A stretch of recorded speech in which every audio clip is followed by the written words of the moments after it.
یہ پیچھے بھی آپ دیکھ لیں 6 مہینے پہلے جب سپریم کورٹ نے فیصلے کیے کس طرح ان کے اوپر اٹیک ہوا، اور 98 میں جس طرح اٹیک ہوا تھا وہ بھی پتا ہے. اور یہ نہیں کہا کہ یہ جہاز ہے اس میں sitting chief of army staff آپ کا بیٹھا ہوا ہے 7 منٹ کا آپ کے پاس پیٹرول رہ گیا ہے ان کو انڈیا لے جاؤ. ہم نے تو کبھی یہ نہیں کہا. ہم ایک پرامن جماعت ہیں اور ہم رہنا چاہتے ہیں. ہم یہ صرف ایک میسج دینا چاہتے ہیں کہ سب سے بڑی پولیٹیکل پارٹی ہے. آج ہمارا مخالف بھی اس بات کو مانتا ہے. تو جب اس بات کو وہ مانتا ہے تو اس ملک کے عوام کو آپ نے فیصلہ کرنے دیں کہ وہ کون سے لوگوں کو اقتدار میں لانا چاہتا ہے. یہ تشدد، یہ ظلم، یہ بربریت کا ماحول قائم کر کے آپ اس کے لیے ملک کو کسی اچھی صورت میں نہیں لے کے جائیں گے. اس کا نقصان ہوگا، اس کا فائدہ کسی کو نہیں ہونا. تو اس لیے میں ایک دفعہ پھر الیکشن کمیشن آف پاکستان جو سب سے بڑا آئینی ادارہ ہے for the purpose of holding free and fair and transparent election, ان کی ذمہ داری ہے. ہم نے ان کو اپلیکیشنز اور لیٹر دے دیا ہے اور ہم یہ یقین رکھتے ہیں کہ وہ ضرور اپنی ساکھ کے لیے، اس ملک کے لیے اور اس الیکشن کو وقت سے پہلے متنازع نہ بنانے کے لیے آپ اپنا واضح اور پازیٹیو رول ادا کریں گے.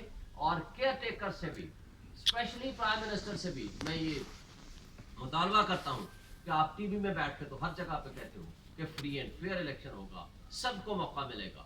لیکن یہ جو موقع دے رہے ہیں کہ آج الیکشنز کی تاریخ آ گئی ہے 8 فروری سپریم کورٹ کی انٹرونشن سے، اس تاریخ کے بعد اب ہر کسی کو آپ موقع دیں گے، اور اگر نہیں دیں گے تو پبلک، عوام، لوگ، انٹرنیشنل ورلڈ آپ کو دیکھ رہی ہے.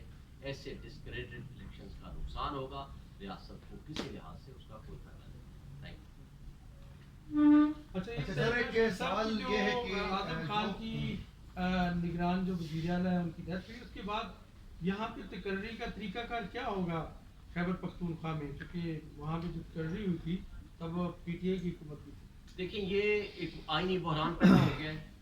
اس آئینی بحران کو حل کرنے کے لیے آئین کا حل ڈھونڈنا پڑے گا. چونکہ آئین میں ایک چیز تو بڑی واضح ہے، الیکشنز ہونے ہوتے ہیں 60 دن میں یا 90 ڈیز میں، اس سے زیادہ کا تو کانسیپٹ نہیں ہے. اس لیے ایسی کوئی سچویشن کا جواب نہیں رکھا گیا. ہاں، جب آپ نے اپوائنٹ کرنا ہے تو اس کا طریقہ کار تو موجود ہے اپوائنٹمنٹ کا. اس کا طریقہ یہ ہے کہ آپ اپوزیشن اور جو چیف ایگزیکٹو ہے یعنی چیف منسٹر ہے ان کی کنسلٹیشن سے ہوگا. اگر وہ نہیں ہوگا تو کمیٹیز بن جائیں گی. اگر ان کے درمیان بھی طے نہیں ہوگا تو الیکشن کمیشن فیصلہ کرے گا. لیکن اگر ایسا ہو گیا اور اس کے بعد الیکشنز آپ نے وقت پہ نہیں کرائے تو پہلے ہی ہمیں افسوس ہے، انا للہ و انا الیہ راجعون کی وفات پہ، لیکن پہلے ہی وہ غیر آئینی بیٹھے ہوئے تھے. 3 مہینے کے بعد تو ان کا غیر آئینی ٹینور ہے، اور اس غیر آئینی کے بعد آج بھی اگلے 3.5 مہینے کے لیے کوئی سیٹ اپ نہیں ہے. اور اس کا آئین نے بھی کوئی حل نہیں بتایا، اس لیے کہ یہ نامینیشنز آپ نے پہلی دفعہ اتنے عرصے کے لیے کر لی. دیکھیں ماضی میں بھی یا مارشل لا ہوتا تھا، وہ 1 مین رول ہوتا تھا، آئین آپ کا معطل ہوتا تھا، یا 90 ڈیز میں الیکشن ہوتا تھا. ایک دفعہ موقع ضرور ہوا تھا بینظیر بھٹو کی شہادت کے بعد جو 1 مہینے کے لیے ایکسٹینڈ ہو گیا تھا، لیکن 1 مہینہ تھا. لیکن یہاں آپ نے 13 مہینے کے لیے انڈیفینٹ پیریڈ کے لیے نامینیز اٹھا کے بٹھائے ہوئے ہیں.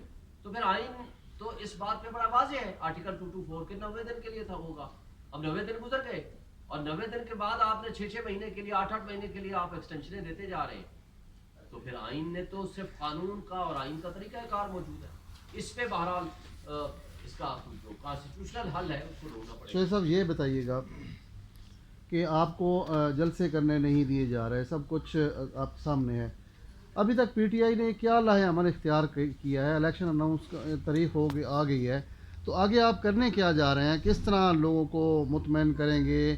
کارکن جو ہیں وہ دیکھیں گے کہ باقی پارٹی کھڑی ہوگی ہے. لوگ اسد عمر صاحب جو ہیں وہ پارٹی چھوڑ گئے ہیں، تو لیول پلینگ فیلڈ تو آپ کو مل نہیں رہی، تو آگے آپ کا لاہ عمل کیا ہوگا؟ دیکھیں یہ تو سب مانتے ہیں کہ لیول پلینگ فیلڈ ہمیں نہیں مل رہی. کیا عوام کو نہیں پتا کہ ہمارے ساتھ ظلم ہو رہا ہے؟ عوام کو پتا ہے کہ ان کو کرش کرنے کی کوشش ہو رہی ہے. وہ مجھے آپ کو نہیں، یہ عوام کا بنیادی حق ہے، یہ عوام کا حق ہے، یہ پبلک کا حق ہے کہ وہ اپنا حق